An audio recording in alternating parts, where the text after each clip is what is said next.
अस्सलामु अलैकुम वरहमतुल्लाहि वबरकातुह। अल्हम्दुलिल्लाहि रब्बिल आलमीन वस्सलातु वस्सलामु अला सय्यिदिल अंबियाइ वल मुरसलीन व अला आलिहि व अस्हाबिहि अजमाइन व मन तबिअहुम बि इहसानिन इला यौमिद्दीन। अम्मा बाद। क़ाल अल्लाहु तबारक व तआला फ़िल क़ुरआनिल मजीद वल फ़ुरक़ानिल हमीद। अऊज़ु बिल्लाहि मिनश शैतानिर रजीम। बिस्मिल्लाहिर रहमानिर रहीम। व अक़ीमुस्सलात व आतुज़्ज़काह वरकऊ मअर राकिईन। सदक़ल्लाहुल अज़ीम। क़ाल अल्लाहु तबारक व तआला फ़ी शअनि हबीबिही सल्लल्लाहु अलैहि वसल्लम। इन्नल्लाह व मलाइकतहु युसल्लूना अलन नबिय्य या अय्युहल्लज़ीना आमनू सल्लू अलैहि वसल्लिमू तस्लीमा। अल्लाहुम्मा सल्लि वसल्लिम वज़िद वबारिक अला हबीबिका सय्यिदिना व नबिय्यिना व मौलाना मुहम्मदिन व अला आलिहि व अस्हाबिहि अजमाइन। अज़ीज़ान मोहतरम, अल्लाह रब्बुल इज़्ज़त ने तमाम इंसानों को एक जैसा नहीं पैदा किया। उनके अंदर जिस्मानी एतबार से भी और मरातिब के एतबार से भी उनके अंदर फ़र्क रखा। हर एक को एक जैसा नहीं बनाया जिस्मानी एतबार से, और ना हर एक को एक जैसा मर्तबे वाला बनाया, बल्कि जो है हर एक के अंदर इख्तिलाफ़ रखा। किसी को गोरा बनाया तो किसी को काला बनाया, किसी को खूबसूरत बनाया तो किसी को बदसूरत बनाया, किसी को विलायत के दर्जे से सरफराज फरमाया तो किसी को मोमिन रखा, और जो है ना किसी को मालदार बनाया तो किसी को गरीब बनाया। तो लिहाजा अल्लाह रब्बुल इज़्ज़त ने कायनात में ये निज़ाम क़ायम फरमाया। क्यों? अगर अल्लाह रब्बुल इज़्ज़त सब लोगों को मालदार बनाता और सबको सब अपनी नेमतें अता फरमाता तो फिर सबके सब जो है ना ऐश परस्ती का शिकार हो जाते, तकब्बुर का शिकार हो जाते और गुरूर का शिकार हो जाते। लेकिन जो है ना, और अगर सबके सब को गरीब बना देता, सबके सब की इसको नेमत से महरूम कर देता, नेमतों से, तो फिर सबके सब जो है ना या भूखे मर जाते और फिर शिकवा व शिकायत का बाज़ार क्या होता, गर्म हो जाता। और फिर जो है ना वो अल्लाह की नेमतों से महरूम होने की वजह से वो या तो भूखे मर जाते या तो जो है ना अल्लाह रब्बुल इज़्ज़त से शिकवा व शिकायत करते। तो खुलासा गुफ्तगू ये है कि अल्लाह ने बाज़ लोगों को आला मुक़ाम अता फ़रमाया, बाज़ लोगों को अदना मुक़ाम अता फ़रमाया, और जिसमें ये भी अल्लाह ताला की निशानियों में से एक निशानी है ताकि लोग गौर व फ़िक्र कर सकें। चुनांचे कुरान करीम में अल्लाह ने फ़रमाया वमिन आयातिही खल्क़ुस समावाति वल अर्दि वख्तिलाफ़ु अलसिनतिकुम व अलवानिकुम इन्न फ़ी ज़ालिका लआयातिन लिल आलिमीन। कि जो है ना तुम्हारे आसमान और ज़मीन के पैदा करने में, तुम्हारी ज़ुबानों के मुख्तलिफ़ बनाने में और तुम्हें मुख्तलिफ़ रंगों में ढालने में, ये अल्लाह ताला की निशानियाँ हैं। यकीनन जानने वालों के लिए, समझने वालों के लिए उसमें निशानियाँ हैं। तो अल्लाह रब्बुल इज़्ज़त ने तमाम इंसानों को एक जैसा नहीं बनाया, किसी को आला किसी को अदना बनाया, ताकि आला आदमी अदना को देखकर क्या करे, शुक्रगुजारी करे कि अल्लाह रब्बुल इज़्ज़त ने मुझे उस जैसा नहीं बनाया। आपको सेहतमंद बनाया तो किसी को माजूर भी बनाया, ताकि सेहतमंद आदमी माजूर को देखकर ये समझे कि अल्लाह रब्बुल इज़्ज़त का शुक्र है कि जो है ना मुझे माजूर नहीं बनाया। आपको मालदार बनाया, किसी को गरीब बनाया, मोहताज बनाया, ताकि मालदार जो है ना ये सोचे कि अल्लाह का ये लाख लाख शुक्र है कि मुझे उस जैसा गरीब नहीं बनाया, दूसरों के सामने हाथ फैलाने की ज़रूरत मुझे पेश नहीं आई। तो लिहाजा ये इसलिए दिया गया, ये इख्तिलाफ़, ये जो है ना हर एक को जो मुख्तलिफ बनाया गया, ये जो कैटेगरीज़ जो हर एक की बनाई गई, इसकी वजह यह है कि बंदे के अंदर शुक्रगुजारी के जज्बात पैदा हो और दूसरों पर रहम करने, उनके साथ हमदर्दी करने, उनका ताउन और मदद करने के जज्बात इंसान के अंदर क्या हो, जो है ना पैदा हो। तो लिहाजा अल्लाह रब्बुल इज़्ज़त ने माल के मामले में भी अल्लाह रब्बुल इज़्ज़त ने सबको एक जैसा नहीं बनाया। किसी को मालदार बनाया तो किसी को जो है ना गरीब बनाया, और मालदारों को माल देकर उन्हें 3 जो है ना हिदायतें फरमाई। मालदारों को माल देकर उन्हें 3 हिदायतें फरमाई और 3 तरह का तसव्वुर उन्हें दिया। एक तसव्वुर तो ये है कि तुम्हारे पास जो माल है वो तुम्हारा ज़ाती नहीं है, वो तुम्हारा अपना नहीं है, वो तुम्हारा जो है ना तुम्हारी मिल्कियत तो बज़ाहिर है लेकिन हकीकत में तुम्हारी मिल्कियत वो नहीं है। फरमाया वलिल्लाहि मीरासुस समावाति वल अर्द, अल्लाह ही के लिए आसमानों और ज़मीन की मीरास और मिल्कियत है। तो तुम्हारे पास जो माल है वो हकीकत में उसका मालिक अल्लाह रब्बुल इज़्ज़त है।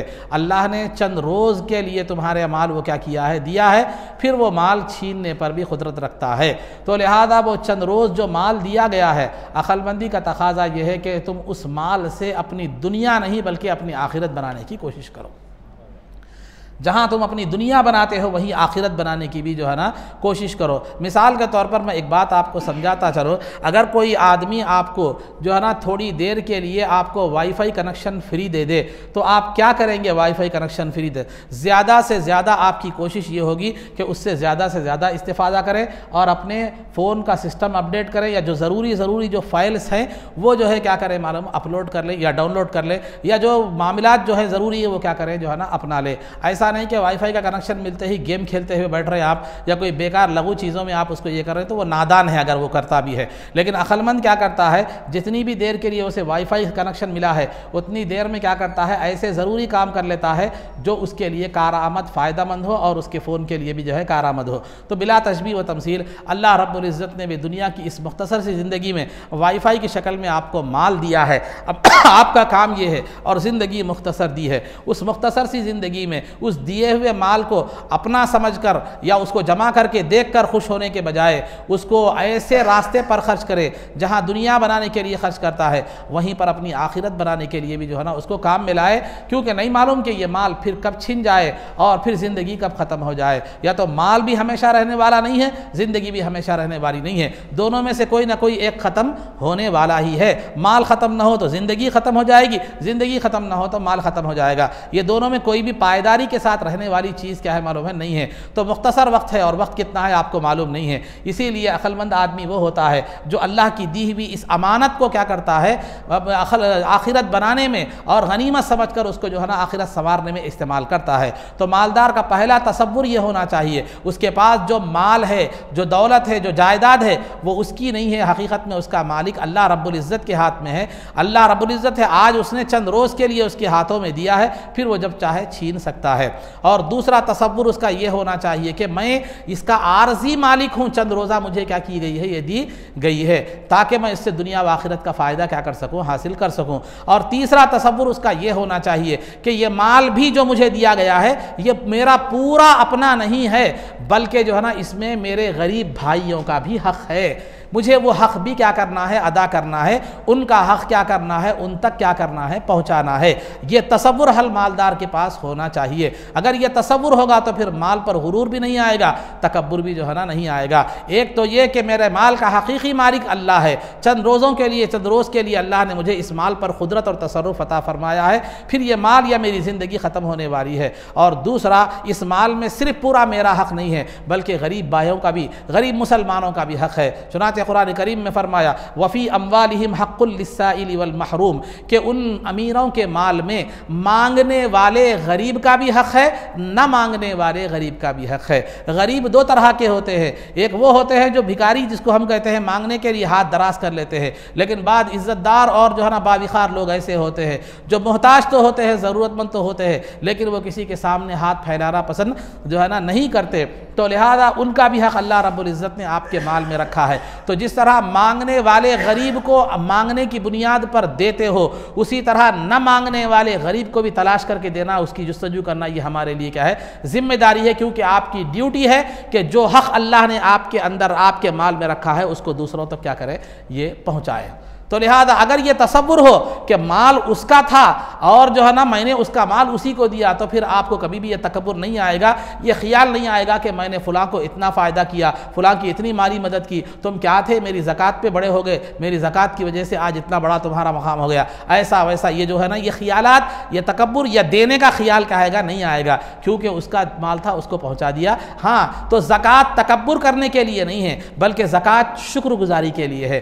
क्योंकि इस बात की शुक्रगुजारी शुक्रगुजारी के लिए कि ये अल्लाह का शुक्र है कि उसने अपने माल में मुझे जो माल अपना दिया था उसमें जो गरीबों को हक रखा था उसको उस हक को उन तक पहुँचाने की तौफीक मुझे जो है ना अता फरमाई। ये शुक्रगुजारी का मुकाम है। तो ज़कात देकर फ़ख्र और तकब्बुर या एहसान मत जतलाएं, बल्कि जो है ना अल्लाह का शुक्र अदा करें कि उसने गरीबों तक उनका हक पहुँचाने की उसे तौफीक हमें तौफीक क्या की अता फरमाई। तो अलगर्ज़ अज़ीज़ान मोहतरम, तो ये माल में जो गरीबों का, आपका माल पूरा आपका नहीं है, पहले तो आपकी मिल्कियत नहीं है बल्कि आपके तसर्रुफ़ में है, मिल्कियत आर्जी है, वो भी पूरा का पूरा आपका नहीं है बल्कि वो गरीबों का है। इसी वजह से शरीयत ने कभी ज़कात के हवाले से, कभी फ़ितरे के हवाले से, कभी नफिल सदक़े के हवाले से जो है ना आपको गरीबों में तकसीम करने का हुक्म दिया गया। शरीयत में जो सदक़ात हैं वो दो तरह के हैं, एक वाजिब सदक़ा, एक नफिल सदक़ा। नफिल सदक़े में मज़हब का लिहाज नहीं रखा गया, आप गैर मुस्लिम को भी दे सकते हैं, मुसलमान को भी दे सकते हैं। नफिल सदक़े का ताल्लुक़ इंसानियत से है कि हर मुस्तहिक़ और गरीब और ज़रूरतमंद लाचार इंसान को क्या कर सकते हैं, आप दे सकते हैं। लेकिन ज़कात और फ़ितरे का जहाँ तक मामला है, जो फ़र्ज़ जो है ना सदक़ा है, उसका हुक्म यह है कि वो सिर्फ मुसलमानों को दिया जाए। तो इस्लाम ने इंसानियत की बिला इम्तियाज़ मज़हब व मसलक जो है ना इंसानियत का भी लिहाज पेश नज़र रखा, और जो है ना इस्लाम के दामन से वाबस्ता हो गए उन गरीबों का भी इस्लाम ने पास लिहाज रखा, जो इस्लाम के दामन से वाबस्ता नहीं हुए उनका भी पास लिहाज क्या किया, इस्लाम ने जो है ना रखा। तो लिहाजा गरीबों का माल था, गरीबों को आप दे रहे हैं, लेकिन तब भी ये अल्लाह रब्बुल इज़्ज़त का फजल है कि उसने उस पर आपको सवाब अता फरमाया। और चूंकि आप अपनी ड्यूटी अंजाम दे रहे हैं, आपके पास मेरे कुछ पैसे रखे हुए थे, आप बोले मेरे फुला दोस्त को आप ज़रूरतमंद है, आप मेरे पैसे जो आपके पास है वो ले जाकर क्या कीजिए, आप दीजिए। तो मैं दे के आ गया, दे के आने के बाद मैं ये नहीं बोल सकता मेरी सर्विस चार्जेस दो, बल्कि आप तो है ना एक मोहब्बत में मुरव्वत में आप क्या किए, उसका हक था आपके पास रखा हुआ था, आप क्या किए, जो है ना दे दिए आप। तो लिहाजा ये उस पर भी अल्लाह रब्बुल इज़्ज़त ने, हमें कोई सवाब की ज़रूरत नहीं थी, हमारा अमल कोई ऐसा बड़ा नहीं था कि हक वाले को उसका हक हमने दिया है, लेकिन उसके बावजूद भी अल्लाह ने कहीं पर फरमाया कि ज़कात तुम अदा करोगे तो तुम्हारे माल में खैर बरकत होगी, तुम्हारे माल में जो है तुम्हारा माल महफूज रहेगा, और जो है ना तुम्हें उसका सवाब भी दिया जाएगा। अगर तुम बीमारों की तरफ से सदका करते हो तो फिर वो जो है ना सदका बीमार को शिफा भी क्या की जाएगी, दी जाएगी। बहरहाल कई जो है ना उसके सवाब भी अल्लाह रब्बुल इज़्ज़त ने रखे। तो खुलासा गुफ्तगू ये है कि ज़कात की जो है ना ज़कात जो फ़र्ज़ की गई जो है ना अमीर मुसलमानों पर,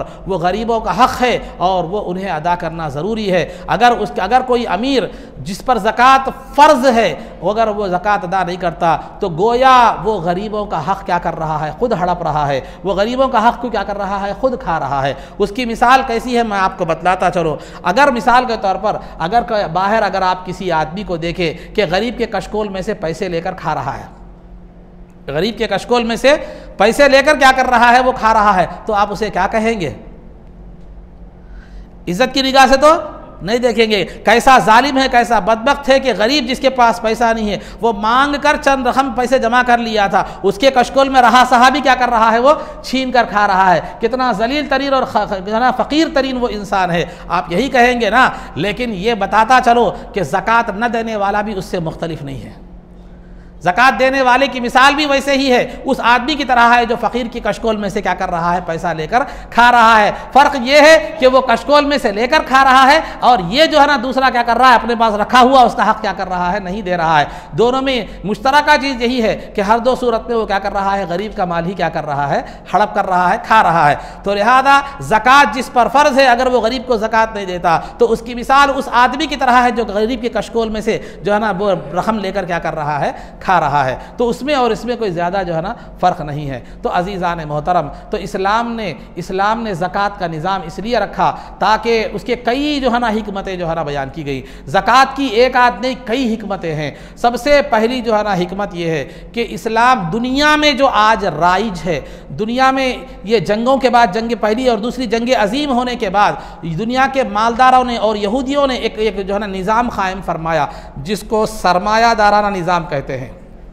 सरमायादाराना निज़ाम। सरमायादाराना निज़ाम का मतलब ये होता है कि जो है ना तमाम की तमाम दौलत चंद मखसूस लोगों के पास होती है, बाकी लोग क्या होते हैं, खल्लाश होते हैं, फ़कीर होते हैं। रियाया आम लोग क्या होते हैं, मोहताज से मोहताज होते चले जाते हैं, और अमीर जो अमीर लोग हैं वो अमीर से जो है ना अमीर होते चले जाते हैं। और देखिए कुछ दुनिया के कुछ मखसूस बड़े बड़े जो लखपति और करोड़पति जो है ना लोग हैं, वो दौलत पे इजाफा ही होता चला जाता है, और जो है ना वो बढ़ती ही चली जाती है उनकी दौलत, और गरीब गरीब ही होता चला जाता है। ये सरमायादाराना निज़ाम की खुसूसियत है कि अमीर अमीर ही होता चला जाता है, गरीब गरीब ही होता चला जाता है। लेकिन इस्लाम सरमायादाराना निज़ाम के बिल्कुल खिलाफ है। इस्लाम चाहता है कि माली एतबार से भी तमाम इंसान बराबर हो और उनके अंदर मुसावात हो। गरीब भी अमीर बने, गरीब को भी फलने फूलने का मौका मिले, और गरीब को भी अमीरी की सतह में की कतार में आकर खड़े होने का जो है ना मौका मिले। इसलिए इस सरमायादाराना निज़ाम को ख़त्म करने के लिए,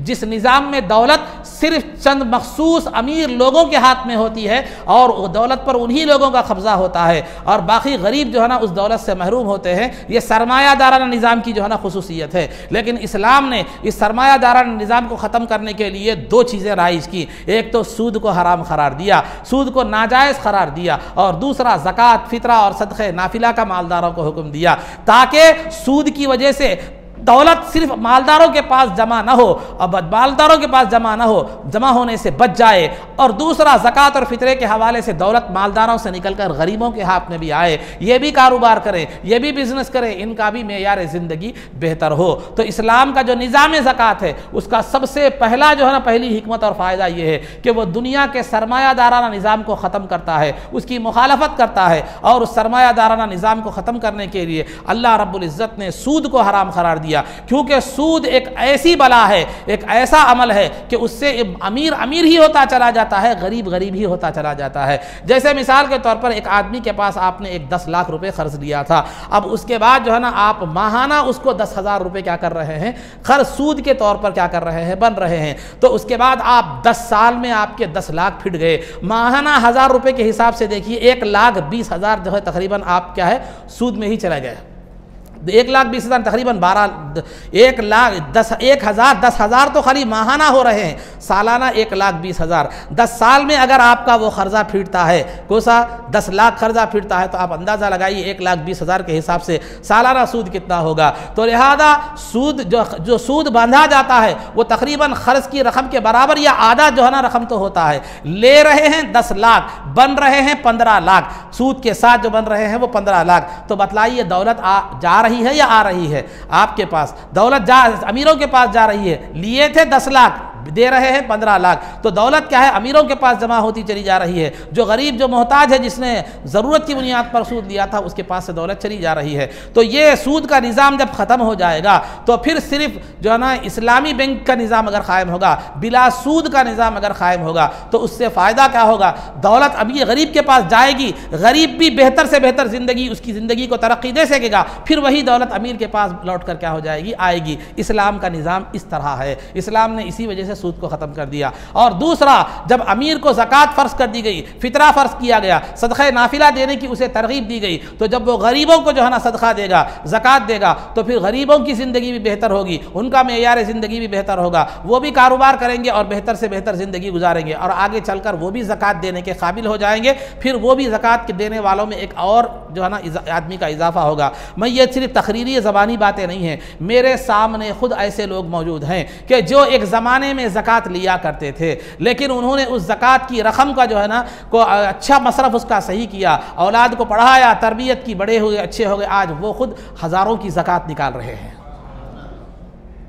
ये बात ज़बानी, मैं खुद अपनी बात बता रहा हूँ। हमारे पास आम तौर पर गरीब जो लोग होते हैं उनका भी एक कसूर क्या है, वो भी जो है ना एक गलती ये करते हैं कि ज़कात की रकम ले लिए, लेकर खाए पिए, उड़ा दिए, ख़त्म कर दिए। लेकिन वही ज़कात की रकम जो आपको दी जा रही है उसको सिर्फ खाने पीने पर खर्च करने के बजाय कुछ हिस्सा कारोबार भी करे, कुछ हिस्सा उसको बढ़ाने के लिए भी लगाए, कुछ हिस्सा जो है ना उसको ये करने के लिए भी जो है ना इन्वेस्ट करें, उसको कुछ भी करें, कारोबार करें, करके जो है ना उसको बढ़ाने की भी कोशिश करें, ताकि ज़कात जो है ना क्या करें, आगे चलकर आप भी ज़कात देने वालों में आपका शुमार हो जाए। लेकिन वो गरीब बाज़ लोगों को आदत हो गई है कि आसानी आए, खाए, खा लिए, डकार लिए, खामोश बैठ गए, फिर साल फिर देखेंगे, फिर साल फिर देखेंगे। तो ये सोच वाला आदमी कभी भी ज़कात के दायरे से बाहर नहीं हो सकता। तो लिहाजा इंसान को चाहिए कि जब उसके पास माल आ जाए तो उसको बढ़ाने की कोशिश करे। माल हो लेकिन बढ़ाए नहीं तो फिर वो कितना भी किफ़ायत शारी से खर्च करे, जो है ना वो ख़त्म होने वाला है। उसकी मिसाल ऐसी दी गई है कि सुरमेदानी है, सुरमेदानी में से आप सुरमा लगाते हैं, कितना लगाते हैं,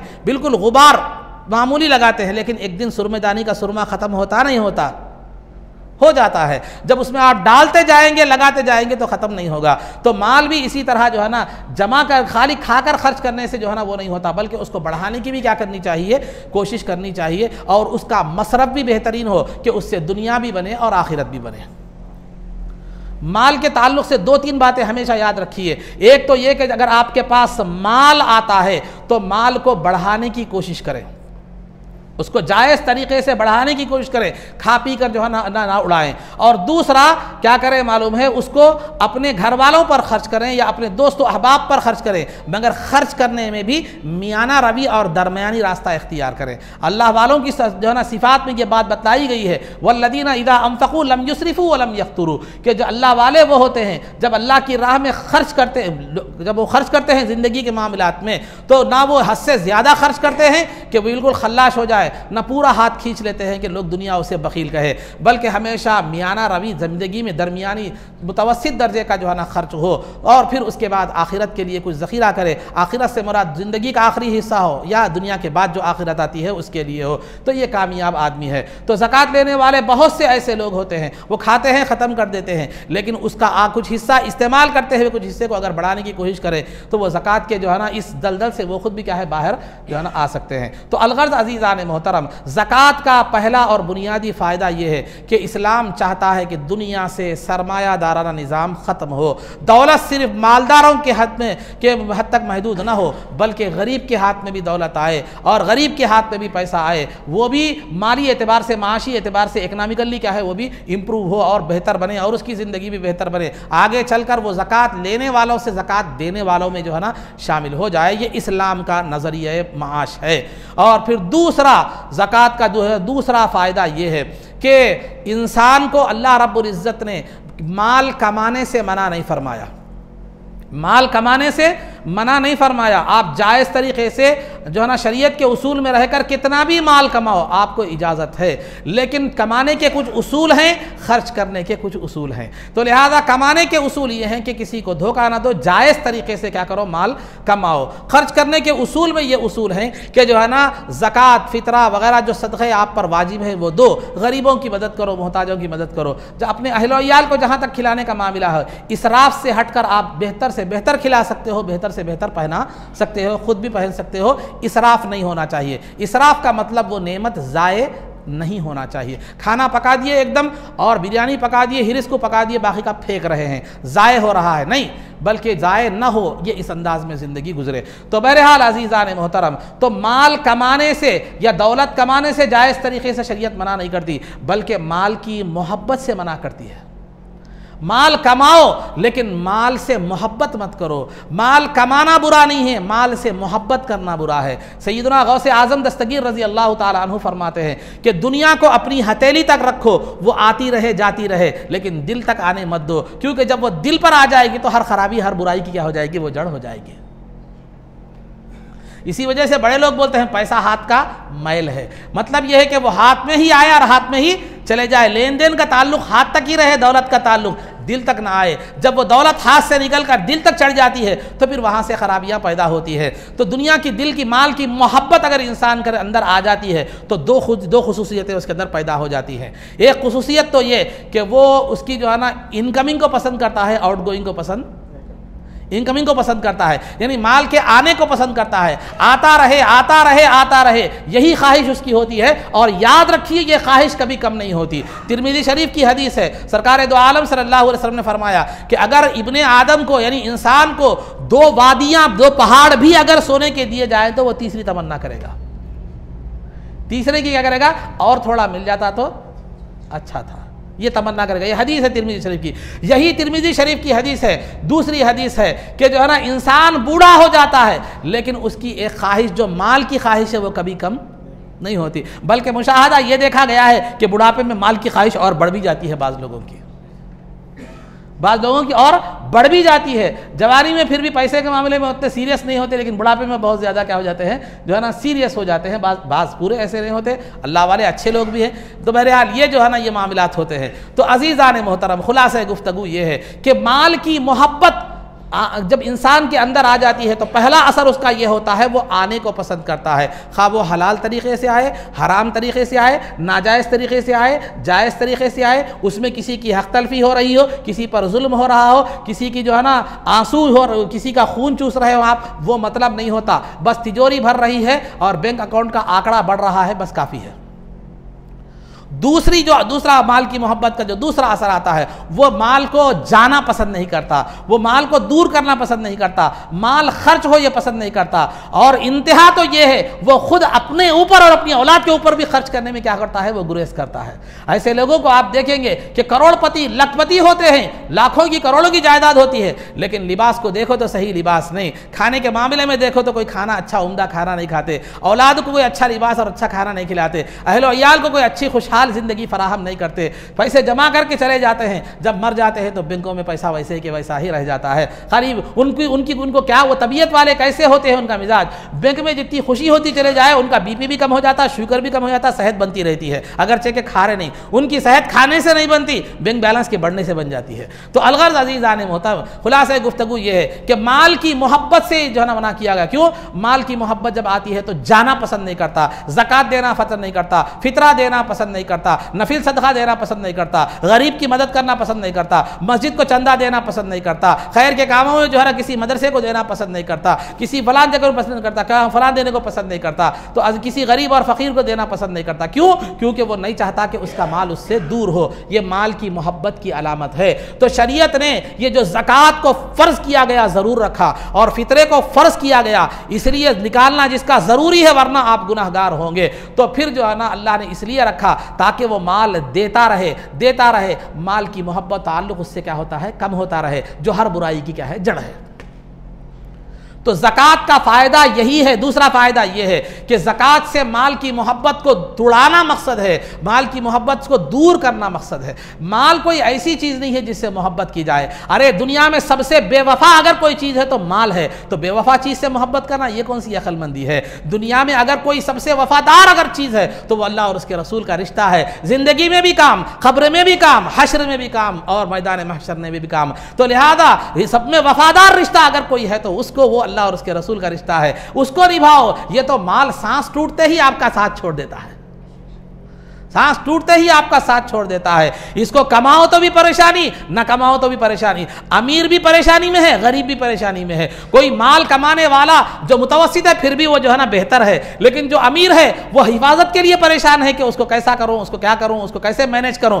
माल कमाया तो मैनेज करने के लिए परेशान है, माल नहीं है तो हासिल करने के लिए परेशान है। तो ये माल है ही परेशानी की चीज़, तो लिहाजा इससे ज़्यादा दूर रहे तो ही बेहतर जो है ना बात है। तो अलगर्ज अज़ीज़ान मोहतरम, इससे मोहब्बत इंसान को क्या कर देती है, परेशान कर देती है, दुनिया व आखिरत में बर्बाद कर देती है। उस्मान भी गनी थे रज़ी अल्लाह तआला अन्हु, अब्दुर्रहमान भी गनी थे रज़ी अल्लाह तआला अन्हु, बड़े बड़े सहाबा इकराम थे, लेकिन उन्होंने दौलत को सिर्फ हाथ तक रखा, हाथ के हद तक रखा, दिल पर आने नहीं दिया। तो लिहाजा ये ज़कात और फितरा दिलाकर, सदका व खैरात करवा कर आपको जो है ना माल की मोहब्बत से आपको क्या है, क्या माल की मोहब्बत को कम किया जाना, ये एक तरबियत, बातिनी तरबियत है ये ज़कात की। दूसरी बात हो गई। और तीसरी बात, इस्लाम ने जो ज़कात को रखा है उसकी हिकमत यह है, दुनिया से क्राइम को मिटाना है, दुनिया से जुर्म को मिटाना है। कैसे मिटाना है? मुसलमानों से जो है ना जुर्म को, समाज से, मुआशरे से जुर्म को मिटाना है। कैसे मिटाना है? अज़ीज़ान मोहतरम, ये बात आप भी जानते हैं, दुनिया में पढ़ते रहते हैं कि जिस मुल्क में फ़क्र, फाका और तंगदस्ती और भूखमरी आम होती है वहाँ क्राइम का रेट बढ़ जाता है। ये बिल्कुल ये दुनिया का उसूल है, मैं अपनी कोई बात नहीं कर रहा हूँ। अगर जो है ना बदतरीन अगर किसी मुल्क के हालात है, कहीं पर माल दौलत नहीं है, लोग गुर्बत की ज़िंदगी कर गुजार रहे हैं, लोगों को खाने के लिए खाना नहीं है, तो वो क्या करेगा, पेट भरने के लिए कोशिश जो है ना चोरी करेगा, कत्ल करेगा, जिना करेगा, धोखा देगा, बहरहाल किसी भी तरह अपने और अपनी बीवी बच्चों का जो है ना पेट भरने की कोशिश जो है ना करेगा। तो याद रखिए, मुजरिम जो है ना, हर कोई मुजरिम फितरतन मुजरिम नहीं होता। बाज़ फितरतन मुजरिम होते हैं, बाज़ को हालात क्या करते हैं, मुजरिम बना देते हैं। तो इस्लाम ने जो है ज़कात का जो निज़ाम रखा और मुसलमानों को कहा कि मालदार लोग गरीबों को ज़कात दें, ताकि उनके पास जब माल और दौलत आ जाए, ज़िंदगी का गुजारा मिल जाए, ज़िंदगी के गुजारे का सामान उनके पास हो जाए, तो वो लोग जो फितरतन मुजरिम नहीं है, हालात से मजबूर होकर मुजरिम हो गए हैं, वो एक बड़ा तबका क्या हो जाएगा, जुर्म से बच जाएगा। जो मजबूरी में क्या कर रहे थे, जो है ना जुर्म कर रहे थे, जो मजबूरी में चोरी कर रहे थे, मजबूरी में धोखाधड़ी कर रहे थे, मजबूरी में झूठ बोल रहे थे, तो जो है ना ये क्या होता है, इससे क्या हो जाएगा, वो तबका बच जाएगा। तो लिहाजा इस्लाम का निज़ाम ज़कात इसलिए है ताकि समाज से मुसलमानों की माश को बेहतर बनाया जा सके, ताकि जो है ना उससे जुर्म की कमी हो। जुर्म के लिए कानून लाना भी एक, जुर्म को कम करने के लिए कानून लाना भी एक हल है, ये कानून लाना भी एक हल है। ये कानून जो है ना एक इसके अंदर सख्ती का पहलू है, लेकिन जुर्म को दूर करने का एक पहलू ये है कि जुर्म का वजह क्या है उसको जानकर उसको ख़त्म कर दी जाए। तो तंगदस्ती, भुखमरी, ये जुर्म का जो है ना बीज है, सबब है, उसको दूर कर दो, ख़त्म होता है, उसको दूर कर दो। तो इस्लाम के ज़कात का जो निज़ाम है उसमें जो है ना ये हिकमत भी पेश नज़र है कि मुसलमानों को माली एतबार से क्या कर दिया जाए, इस कदर बेनियाज कर दिया जाए कि वो माल और दौलत की वजह से, फ़ख्र व फाखे की वजह से क्या है मालूम है, जुर्म का रास्ता इख्तियार न करें।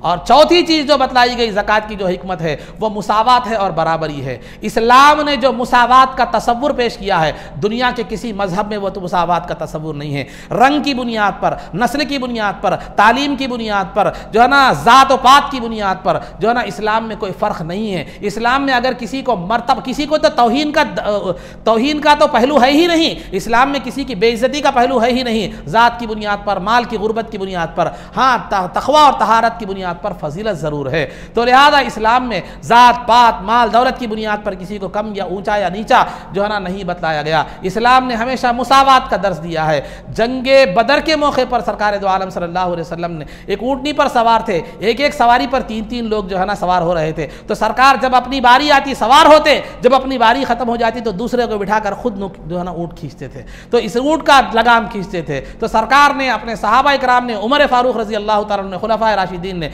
मुसावात का दर्स दिया। तो इस्लाम के निज़ाम ज़कात में भी मुसावात को कायम करना मकसूद है कि दुनिया में जब अमीर गरीब जो हैं ये एक दूसरे के बराबर तो नहीं हो सकते माली एतबार से, तो लिहाजा अमीर जब ज़कात देंगे, गरीबों की मदद करेंगे, नफिल सदक़े से हो या किसी और सदक़े से हो, तो गरीबों की मदद करेंगे तो उनका भी माशी पोजीशन बेहतर होगा, वो भी एक वक्त में जो है ना आकर अमीरों के बराबर हो जाएंगे। इस तरह माली मुसावात में मुसलमान क्या हो जाएंगे, एक दूसरे के बराबर हो जाएंगे, एक दूसरे के बराबर हो जाएंगे।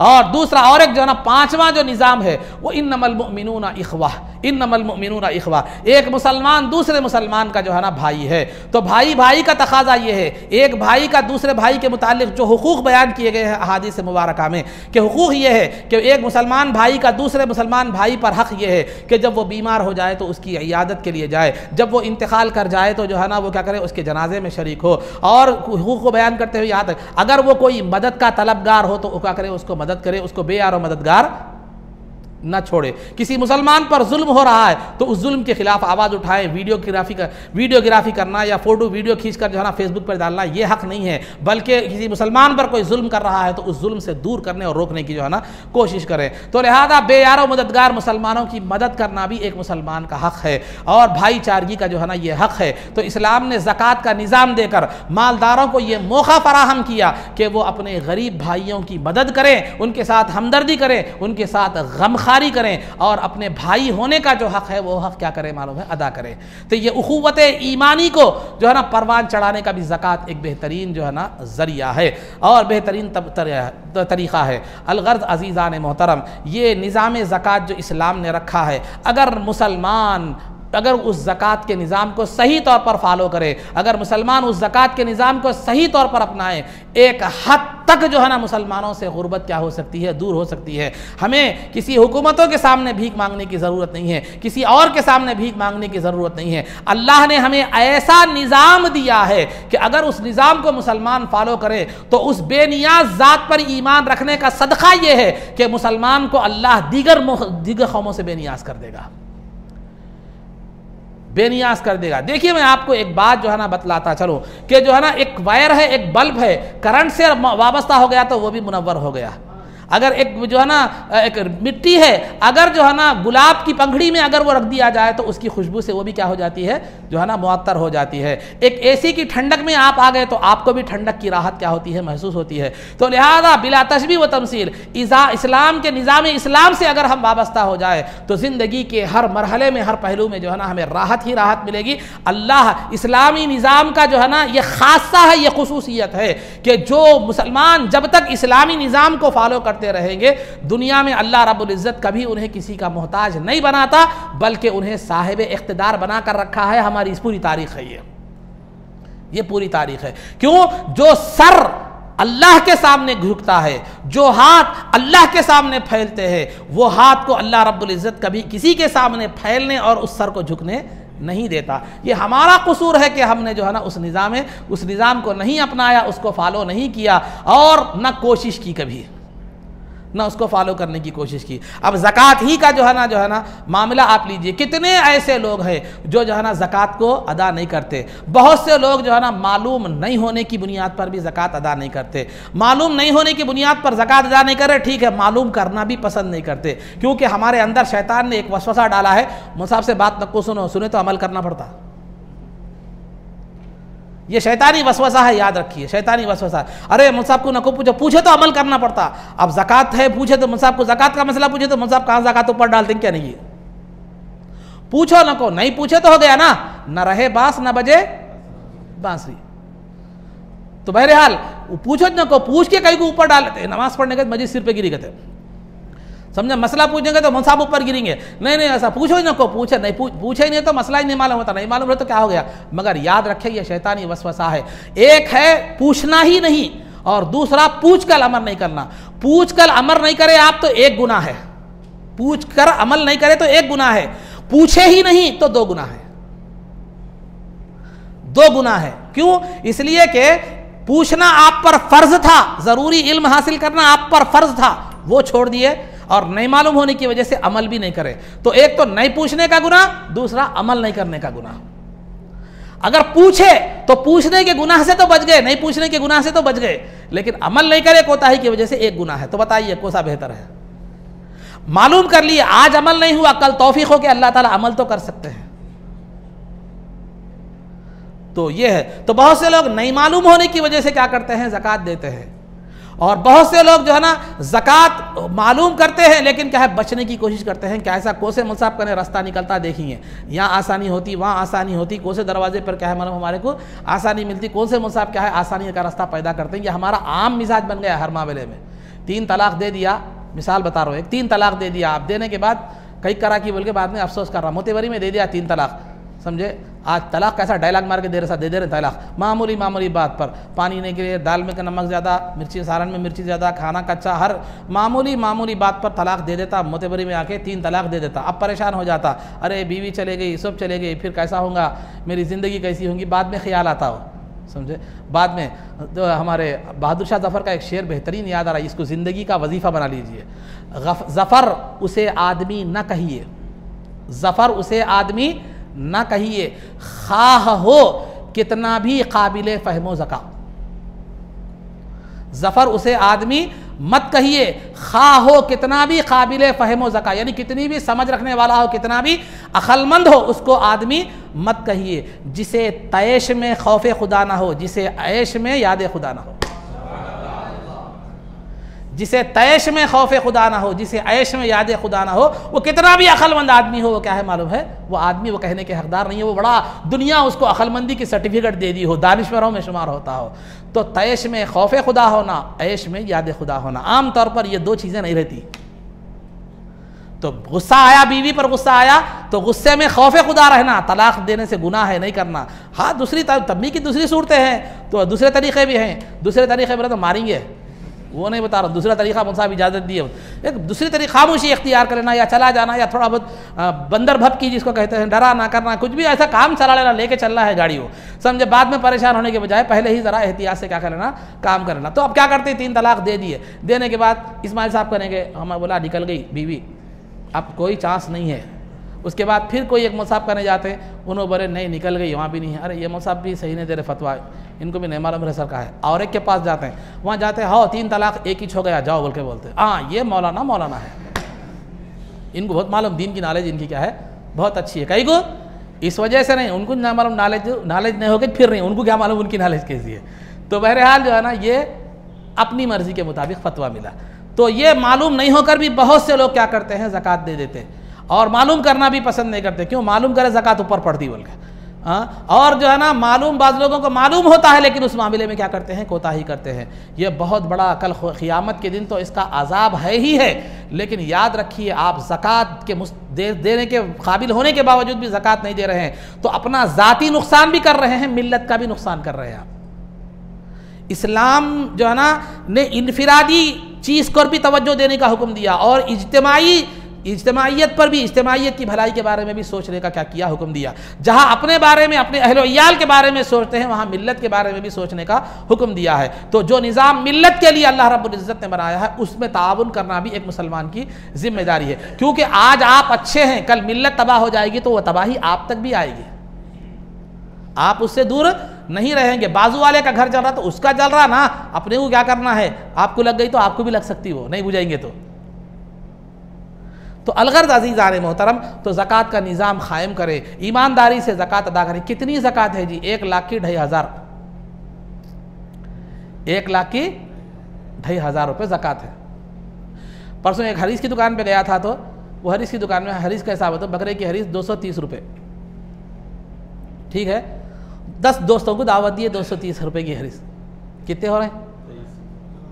2300 हो रहे हैं, हिसाब पक्का है।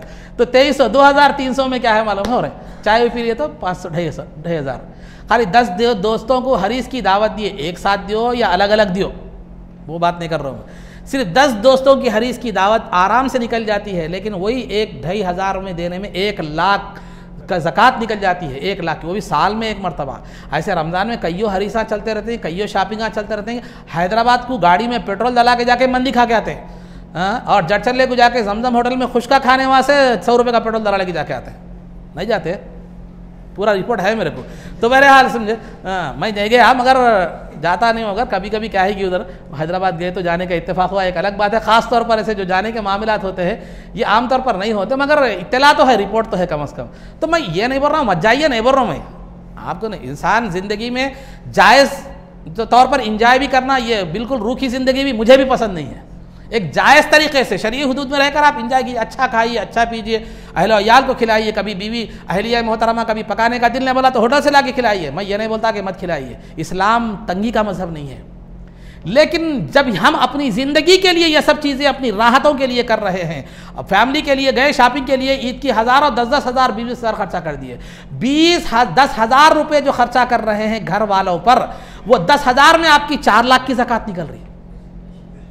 वो 10,000 वो 15,000 करते वक्त जो है ना, खर्च करते वक्त सोचते भी नहीं, पैसे नहीं रहते तो बैंक से क्रेडिट कार्ड लेके चला देंगे, क्रेडिट कार्ड लेके भी जो है ना वो कर देते हैं कई को, न तो फिर होम मिनिस्टर नाराज हो जाते हैं। तो औलाद को, बीवी बच्चों को राजी करने के लिए 5-5 लाख की, 10-10 लाख की ज़कात की रकम क्या कर रहा है, दुकान में 1 मिनट में उड़ा दे रहा है। लेकिन वही ज़कात अल्लाह ने गरीबों के लिए बनाया, जिसमें तेरे माल की हिफाजत है, तेरे माल की बरकत है, तेरी ज़िंदगी में खैर बरकत है, आखिरत का सवाब है, मुस्लिम उम्मत का शीराज़ा बिखरने से बचने वाला है, मिल्लत का फ़ायदा होने वाला है। उन तमाम मकासिद के लिए हम वही जो है ना ज़कात के रकम में अगर वो पैसे खर्च करने के लिए इतना सोचते हैं। क्यों? इसलिए कि शैतान का एक मिजाज है कि अश-शैतानु यईदुकुमुल फ़क़्र व यअमुरुकुम बिल फ़हशा, कि जो है कि शैतान क्या करता है, जब तुम अल्लाह की राह में खर्च करने के लिए जाओ तो तुम्हें फ़ख्र व फ़ाक़े और तंगदस्ती से डराता है, और फिर बेहयाई के कामों में खर्च करने जाओ। बेटे का बर्थडे है, बेटे का फलां है, बेटे का फलां है, वो है, ये है। शादियों में बेतुका पोजीशन के वास्ते खर्च कर रहे हैं, लाखों के खर्च कर रहे हैं। उन्होंने 4 मिठे बनाए, मैं 5 बनाता हूँ।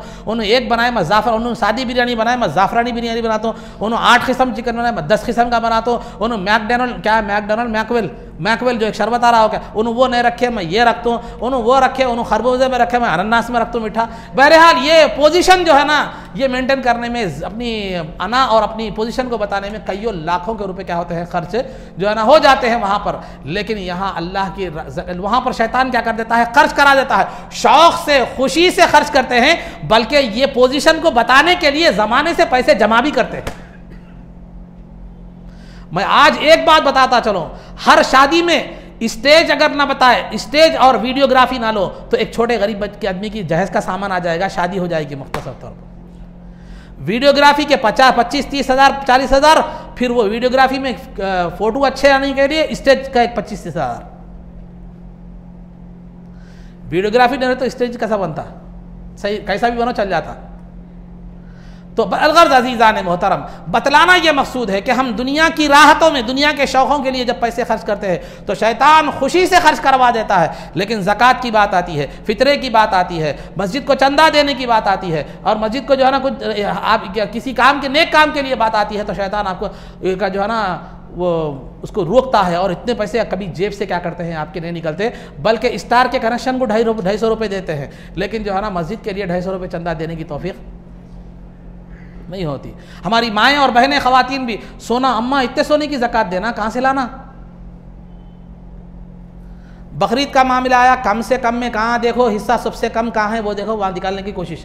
बकरा नक्को बकरा 12,000 में, 13,000 में, 2-3 हज़ार में। मदरसे में कहाँ है देखो जो सबसे कम हिस्सा, कहीं 4,000 है, कहीं 5,000। नक्को बकरा 4-5 हज़ार नहीं, 2,500, 2,000 में कहा तो है क्या देखो हिस्सा।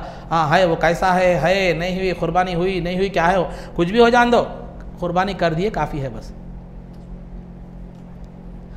तो बहरहाल अजीज़ान मोहतरम, बतलाना ये मकसूद है, आप एक निज़ाम बनाइए, ईमानदारी से उलमा से पूछिए, ज़कात निकालिए, निकाल कर अपने ख़ानदान में जो गरीब लोग हैं उनको क्या कीजिए मालूम है, दीजिए, या उनको कारोबार लगा कर दीजिए, एक कारोबार से वाबस्ता उनको कीजिए। मैं एक बताता हूँ, हर ख़ानदान के मालदार लोग अगर गरीबों के बारे में फ़िक्र कर, ज़्यादा आपको दुनिया की फ़िक्र करने की ज़रूरत नहीं है, गाँव की फ़िक्र में खाजी दुबला वैसा करने की ज़रूरत नहीं है आपको। गाँव की नहीं, ख़ानदान की फ़िक्र कीजिए। हर ख़ानदान के मालदार अफराद मिलकर एक कमेटी बोले तो रजिस्ट्रेशन नहीं, एक अहद कर लीजिए, एक जुड़ जाइए, और जुड़कर अपना माल जमा करके गरीब लोग जो हैं उनको माली एतबार से जो है ना उनको बेहतर कुछ पैसा माल के कारोबार के लिए, कुछ ऐसा वैसा उनकी ज़रूरियात के लिए आप जो है ना ये कोशिश कीजिए। ख़ानदान वाले अमीर ख़ानदान के लोगों का लिहाज भी रखे, और अगर हर ख़ानदान यही कोशिश करता जो है ना चला गया, तो मैं समझता हूँ एक हद तक हम क्या कर सकते हैं, गुर्बत को दूर कर सकते हैं।